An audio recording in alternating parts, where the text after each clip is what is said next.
Welcome to the Survive, Scale, Soar podcast. Hear and learn through the success of others how to build the life and business you deserve. Learn to overcome failure, what it means to seek out growth, and how to become the best possible version of yourself.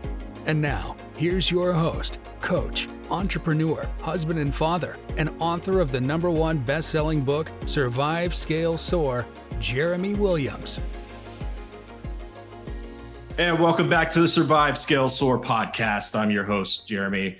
And just a quick reminder, this show comes in two formats: real talk, where it's just me and the mic talking about what's happening in the world and how it'll impact your business. And then I have success talks, where I get the honor and the opportunity to interview some of the top people in their respected industry, and they share with you what has made them successful in their journey. And today is a success talk. I'd like to welcome to the show Rachel Merks. She is the Director of Agent Relations, a trainer and coach for the Home Sweet Home Real Estate Group that services the Montgomery County and beyond. Welcome, Rachel, to the show. Thanks. How are you doing today? I'm doing great. It's a beautiful day outside, and I haven't had to walk out in the heat yet, so I'm doing great. Yeah, for those that don't live in Texas, like I got into an argument with one of my friends that spent some time in Las Vegas, and he's like, you don't know what hot is. And I was like, no, I've been to Vegas when it's like 107, 108 degrees. I said, it is a different hot in Texas. And, you can tell how hot it is during the day by the number of outfit changes you make. So I'm at about a 2 to 3 outfit change a day. So it is hot. So Rachel, tell us about yourself and what got you into real estate. So I got into real estate in 2014. Something I was just kind of always interested in, but never really felt confident enough to take the plunge. And we moved to this area in 2012. And my aunt lives here. My aunt's been a real estate agent my entire life, and she was like a mom to me. And so when I moved to Houston, just something about having her close gave me that confidence to jump in and take schooling and do my licensing. So that's kind of what pulled me into it, was just kind of a real interest. And I'm a people person, and I wanted to work around people. And I was not cut out for the 8 to 5 life. I tried that for a while, and it just wasn't me. So instead, as they all say, you go into business for yourself, and you realize it's a 24-hour business. It's not to make your own schedule. So I've been doing real estate for almost 10 years now, and I love everything about it. Yeah, I love that you share that. And usually the nuggets are always at the end. You probably said one of the most important things that somebody that's out there starting a business, whether it's in real estate or not, but any type of small business, don't think you're walking into it having the control over it to think, oh, well, I can just take off all the time and travel the world, be an influencer. That's one of the big things out there. And, or it's a side hustle. You're going to put a lot of work into being a business owner. So that was awesome that you shared that. Your role now, though, it's changed over time. So it sounds like you came in and initially you worked with buyers and sellers and investors, and now you're taking on a new role within the team, or it's not really a new role, but tell us about the role on your team. So yes, I started as a buyer's agent only, actually, and I did that solely for 5 years.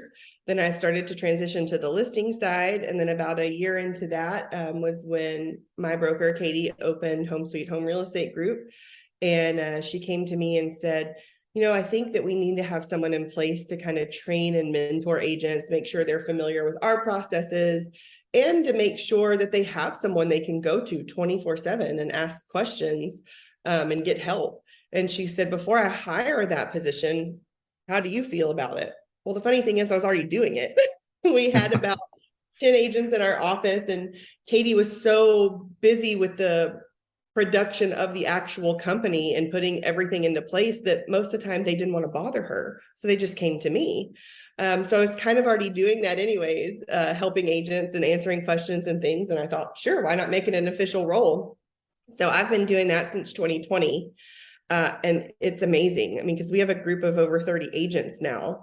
And the first 2 years they're with Home Sweet Home Group, even if they come in as an experienced agent, the first 2 years they're with us, they kind of fall under my mentorship program. if you call it that. And I love it. I check in with them. I make sure they're trained on our systems, the things that we use at Home Sweet Home Group. And they can call me when they have their first buyer. I can step through a contract with them. And if it's not something I can go meet them, we can jump on Zoom and go through it together. When they had their first listing appointment, I've gone on several first listing appointments with people.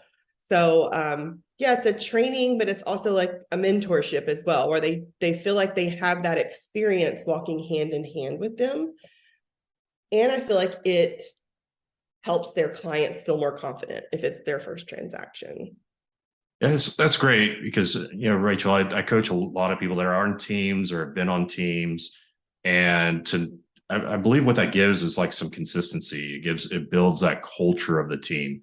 And I think a lot of teams miss that out there. So if you're a team or you're looking to build a team, what Rachel just shared is really important, is having some component that will serve the people that come onto the team, to where you don't have the rogue agent or the person that's doing something different from what you expect, but having that cohesion. And I think that's really neat that y'all provide that. You had said you'd started out as a buyer's agent. What did that do for you? Like, talk a little bit about the progress in the journey. What did just starting out as a buyer's agent provide for you? So for me, when I first got my real estate license, I met Katie about a month later, and she was just a very productive agent looking for a buyer's agent, and I just kind of fell into her lap. I went and met with several mentors, people that I trusted to take advice from. And actually, you may have been one of them that I Yes, talked at to one time, about long time becoming ago. a buyer's agent. And just kind of got some advice on what it meant to be a buyer's agent, the pros and cons of it. And I remember very specifically, sweet Terry Toman, God rest her soul, said to me, Rachel, you don't have to be a buyer's agent. You can do it on your own. So if you think that you are doing this because you can't do it on your own, then don't do it for those reasons. But if you're doing them for reasons A, B, and C, then jump in. And for me, I just wanted to work. I just wanted to jump in and start working. And Katie needed that. And she and I just meshed so well together. It was very natural. So for me, starting out as a buyer's agent, it meant immediate transactions. Katie, I mean, we started working together in March, and by the end of April, I think I had closed 2 to 3 lease clients from leads Katie had given me. By August, I had my first closing. And that was someone that was freshly licensed in February. So for 6 months, that doesn't really usually happen with most real estate agents, to have that first closing within 6 months. By the end of the year, I think my very first year in real estate, I had closed like 12 or 14 transactions. And again, that doesn't happen with most agents when you're doing it on your own. So for me, being a buyer's agent meant jumping immediately into work, being able to bring in an immediate income. And when I look back on it, it was an amazing plan. It was amazing things happening in my life. If you're a spiritual person, like for me, I know that was God leading my life, because a year and a half later, my husband was laid off from the job that was our bread and butter, and I was already making money. So for me, it was what being a buyer's agent meant was just immediate work and not having to build that. 100% believe that. I believe God puts us in places and situations and introduces us to people at the right time for the right reasons. And we just have to listen and be obedient in that. So that's awesome. You shared that. I love that you shared the spiritual side of that, because a lot of people don't talk about that. And I think that's really important. So I appreciate you sharing that. What drives you to be the best in your role?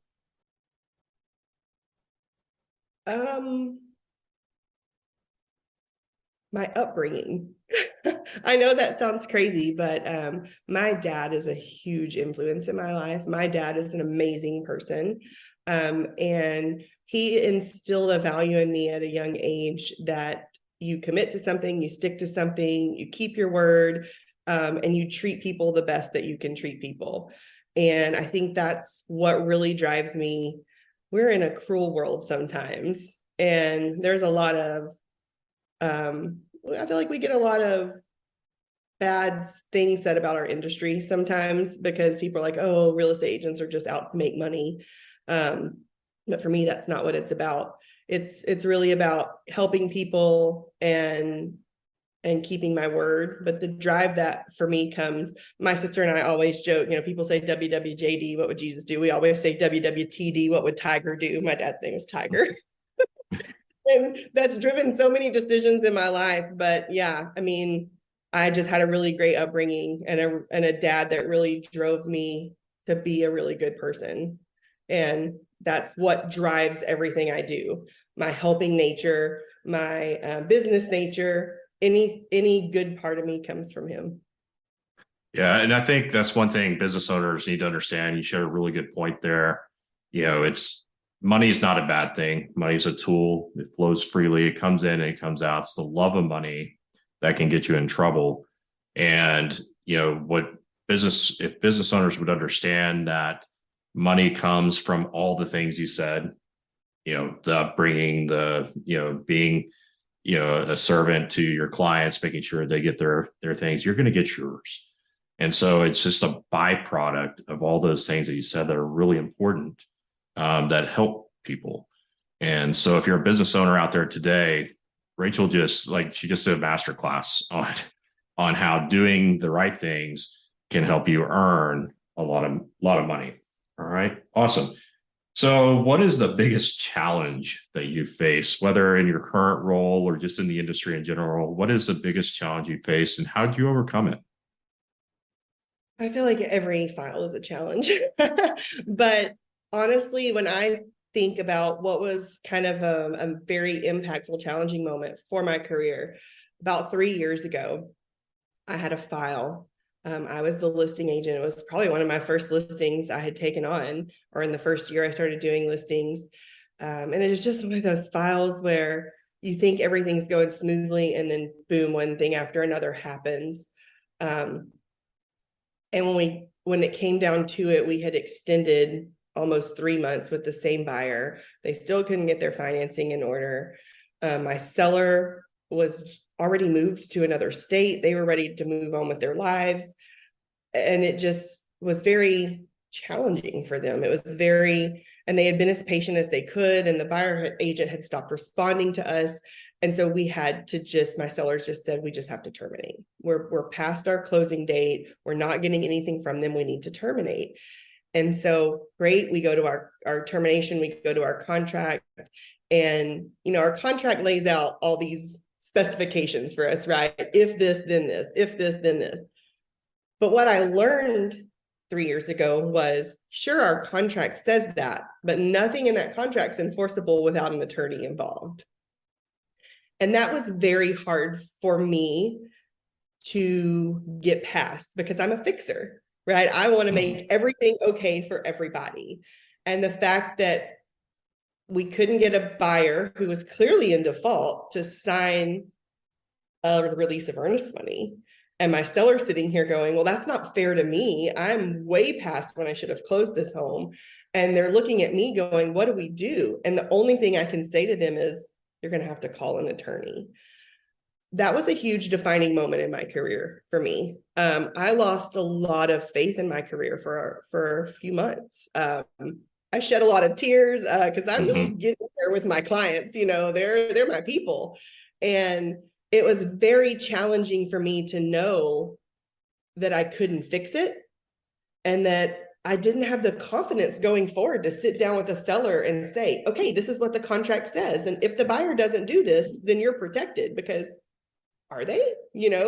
Because we have to wait for an attorney and a judge to decide if they're really protected. That was the biggest challenge for me. But the way that I overcame that was to, first of all, remind myself that in that time, 7, almost 8 years, that was the first time it had ever happened. So that is the exception. It's not the rule. That doesn't happen all the time. For the most part, we're able to work things out very easily without ever having to get an attorney involved. So that was the first thing I had to remind myself is you're getting really worked up and thinking about throwing your whole career away over something that's very rare. And then I just had to also remind myself that things are out of our control. And you just have to be okay with that. And again, I hate to take everything back to my faith, but my faith teaches me that, right? That things are just out of my control. I know there's a greater purpose, a greater good that's directing things. And I just have to sit back, do the absolute best I can do. But when I get to a point where there's no more I can do, I have to hand that to someone else to do. A little bit of a control freak, so it's taken a little bit to learn. I have to hand that off to someone. But at the end of the day, I just have to say, can I fix it? And if I can't fix it, then let's get it into the hands of the people who can fix it.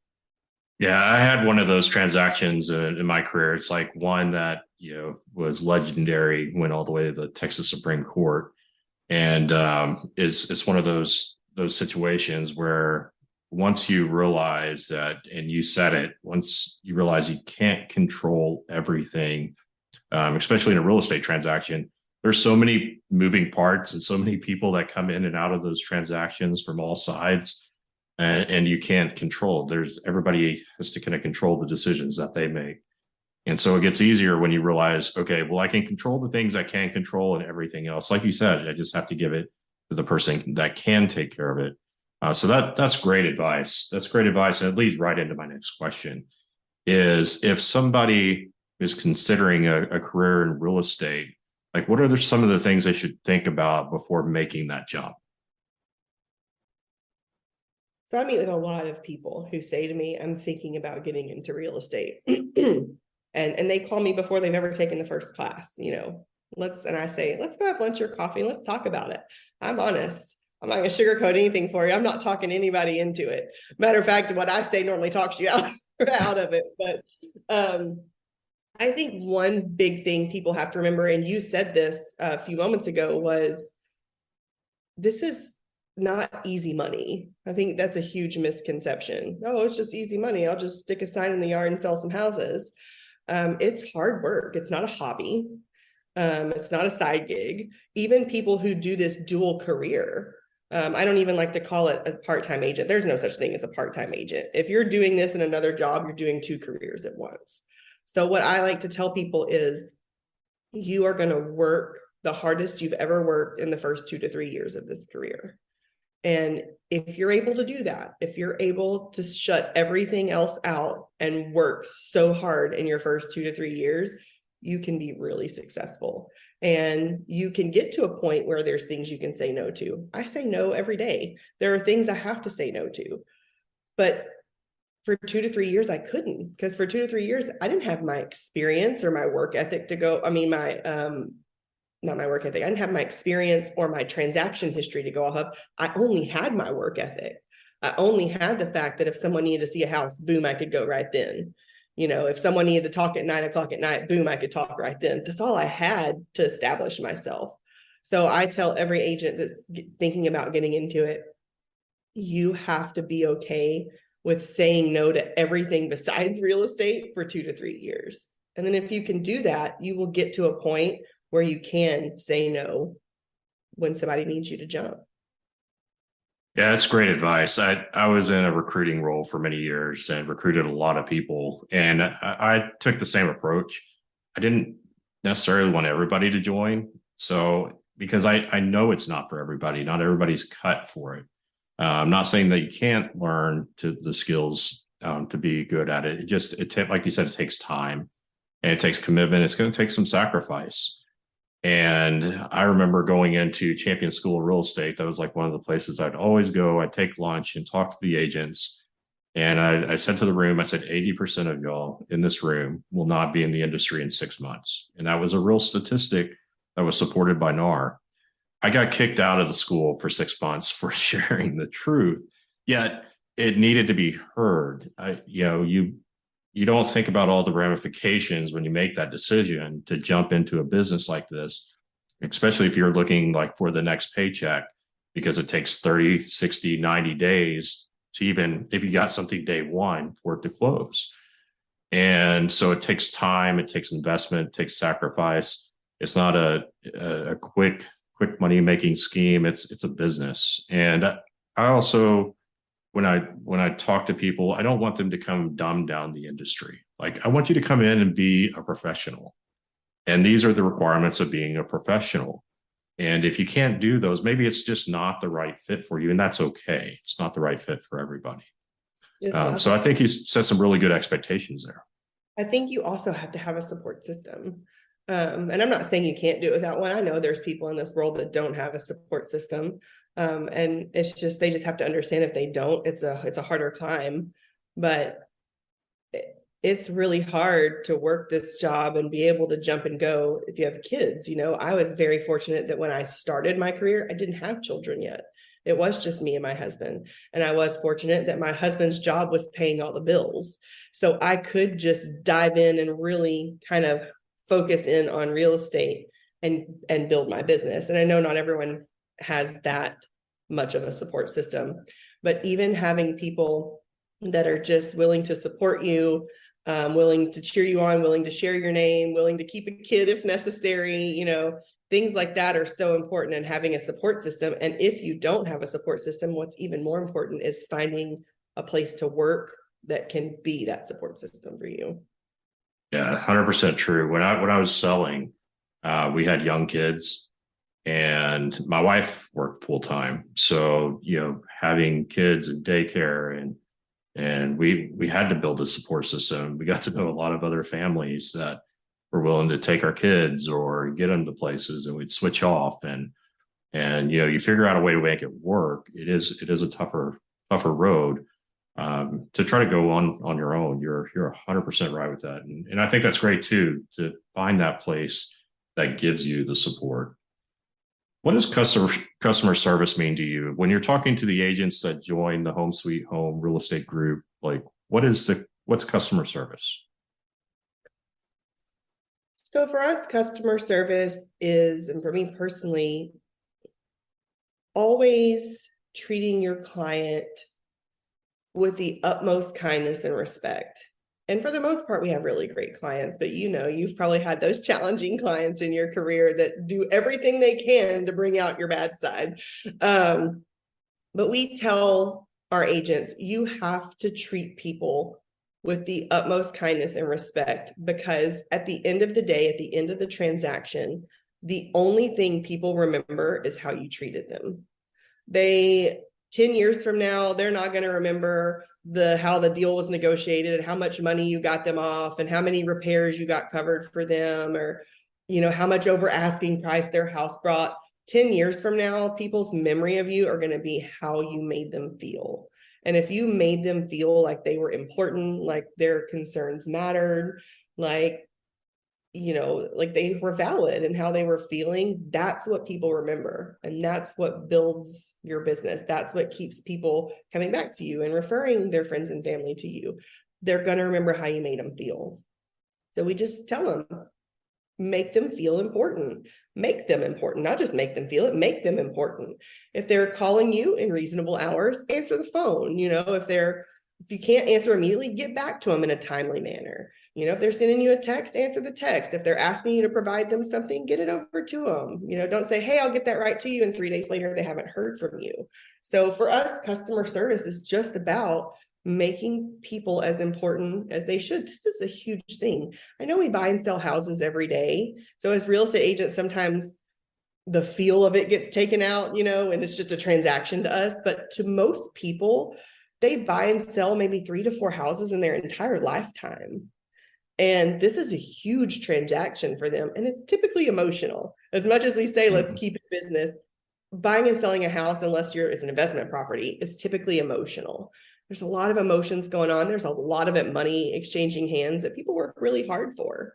And we're in a world right now where customer service has kind of gone down the toilet, if you haven't noticed. I mean, just go eat in a restaurant or walk into a department store, and it's nothing like it was 10 to 15 years ago. It's so different. Everyone's distracted. Everyone's on their phones, What a competitive advantage, though. And exactly. So what an advantage to come in to someone who is so frustrated with the world's customer service in general and just provide excellent customer service and make them go, holy crap, I didn't think the most pleasant thing I'd do this year is buy or sell a house, but here it is. Yeah, absolutely. I love that. If you're listening today, you might want to go back and listen to this episode again. because there's just a lot of really good nuggets to take from this. If you were to impart today, if you were to impart a piece of advice, whether life or business, it could be either, that might help somebody in their own personal journey, what would you share? I know this sounds cheesy. Be kind. Be kind to people.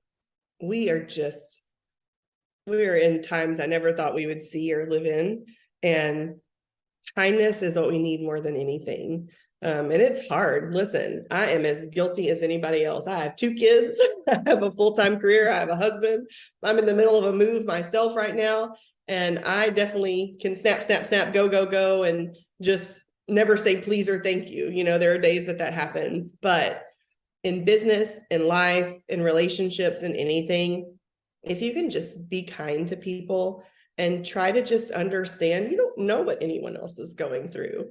They may snap at you, but you don't know if they've just had the worst day of their life. You don't know if they've lost a loved one or been in a car accident or fired from their job, or maybe a accumulation of all those things in a 30-day period. So I just think, honestly, if you can just understand that you're not important enough to be the center of somebody's world, you think that, don't take everything so personally and just be kind. I love that. And it's going to open up so many more doors. Like you said, somebody could be having a really bad day and they snap on you, but they remember how kind you treated them. And it comes back tenfold. They'll come back and they'll say, hey, I'm sorry, I didn't mean to do that. Or, hey, I know I acted like this, but here's a referral opportunity. I was just having a really bad day. Like, kindness can solve so many problems in our world today.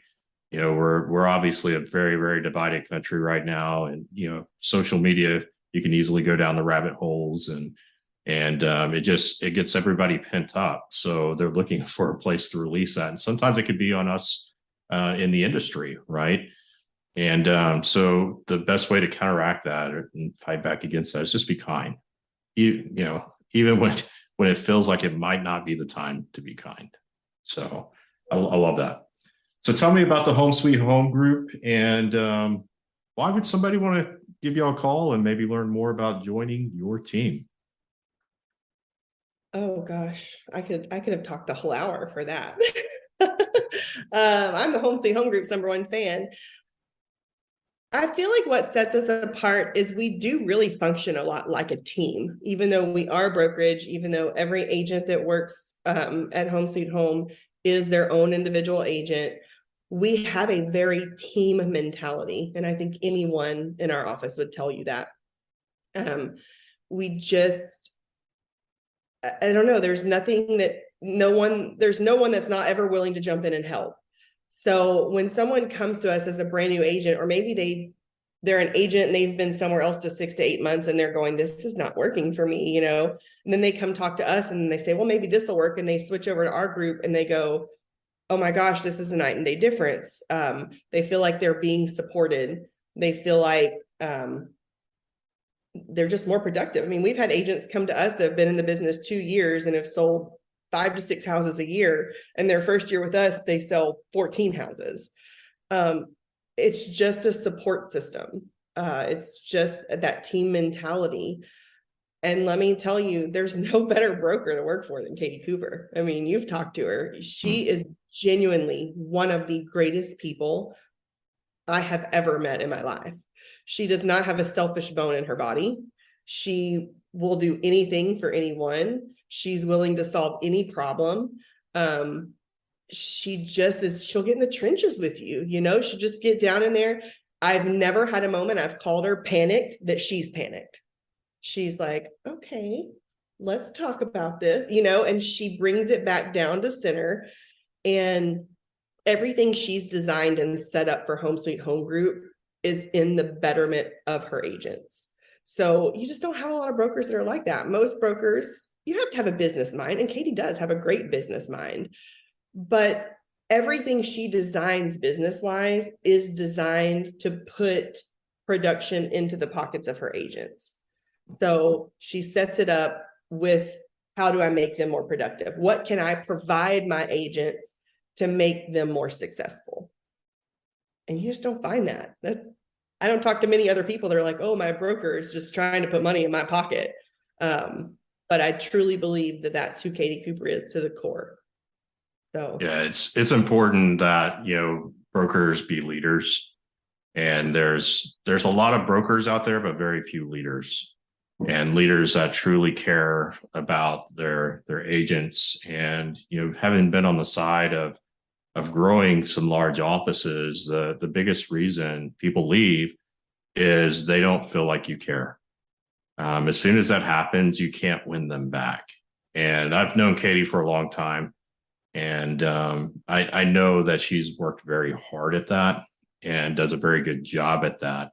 And it's why people don't leave. They go there and they stay. They do. And not to stay, they have such a commitment to her brand. I mean, we've got agents that are with us that not only do I think they're never going anywhere, but they promote the brand better than Katie or I do some days, and when you have something you're so passionate about, it's amazing how natural that comes out. But how could you not be passionate about something, that Katie's created? And you were very right in what you said. You have to care for people. And we do that pretty well. We care for people pretty well. We had an agent that came over with us, and she was leaving a bigger company because she was struggling, and she went to them and said, I'm struggling. And they said, well, have you done ABC? And it's everything that fits inside this little box, and it's like, people don't fit inside a box. And she shared with me, she said, my husband was injured on the job, and he's been home for 2 months, and I've been having to be his caretaker, and I couldn't attend all these classes that they were needing me to attend. And I was trying to come up with a solution, but they just wanted me to fit in their box. Well, people don't fit in a box. And she said, and not one time in 2 months that I just stopped coming to classes and stopped coming to the office, did anyone call and ask where I was at. They didn't even notice I was missing until I asked for help. Yeah. And that's tough. When you feel like you're unseen and unheard, and you're not, you're paying in a split to this company, and what am I getting back? And when you feel unseen and unheard, it gives you those feelings, right? We talked about feelings earlier, which will then turn into action. And so it's either going to work for the broker or against the broker. In that case, against the broker, and they're going to get into that action and go find the place that does care and does support, just like the Home Sweet Home Real Estate Group. So amazing. How do people get a hold of you? They're thinking about joining. Maybe they're currently an active agent, or maybe they're looking at getting into the real estate industry, and they want to learn more about Home Sweet Home Real Estate Group. How do they contact you? You can call me directly at 832-690-0860. That's my phone. It's always on me. It's sitting right next to me right now. They can email me, Rachel@homesweethomegroup.com. I know we're in a generation where people don't like to talk on the phone as much, so they can text me or email me. They can contact me on social media. I'm all over there. Honestly, just type Rachel Merks into Google and it'll give you everything you need to know about me. I'm an open book. Awesome. And I'll take you to lunch. I'll take you to coffee. I'll take you out for a drink, whatever you want to do to chat about real estate or Home Sweet Home Group. Awesome. Well, Rachel, I appreciate you taking the time today. There are so many things that you shared in this, whether you're a new agent or an experienced agent, or maybe you're thinking about joining a team. You gave a lot of information today that I think is going to really help somebody that's a listener out there. And there was a lot of stuff in there, guys. If you're listening today and you're not even in the real estate industry, there are a lot of things that you can take and apply to your business today. One of them being customer service. I mean, that's huge. Right now, you can go anywhere and you just don't feel like they even care. And so, just doing that gives you a competitive advantage over everybody else. So much information, Rachel. Thank you for taking the time being on the show today. Thanks for having me. I appreciate it. All right. Until next time, onward and upward. Thank you for listening to the Survive, Scale, Soar podcast. If you heard something that made a difference in your life today, share it with someone that might benefit and subscribe so you don't miss the next episode. Learn more about the host of this podcast and coaching services offered by Red Hawk Coaching by visiting www.redhawkcoaching.com.